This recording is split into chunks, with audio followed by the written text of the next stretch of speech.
अस्सलाम वालेकुम एवरीवन।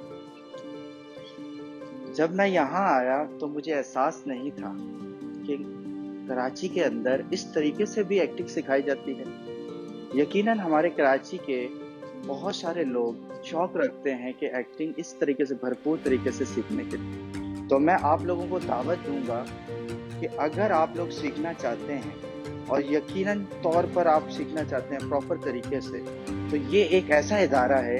आप आकर और यकीन मानिए इन 7 महीनों में आपको एहसास हो जाएगा कि ज़िंदगी क्या है। मेरा नाम काशिफ गिल है और जब मैं यहाँ आया तो बहुत सारी चीज़ें मुझ में बहुत कमी थी, लेकिन यहाँ आकर अभी मेरा मिड टर्म होने जा रहा है, यकीन मानिए।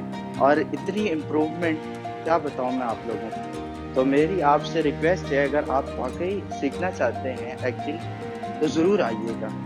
और बहुत फ्रेंडली माहौल है, टीचर्स बहुत अच्छे हैं। और मेरा मोनोलॉग है आज मिड टर्म पर, हर अंदाज में मैं पेश करने जा रहा हूँ। आप लोगों की दुआओं की ज़रूरत है मुझे बस। शुक्रिया।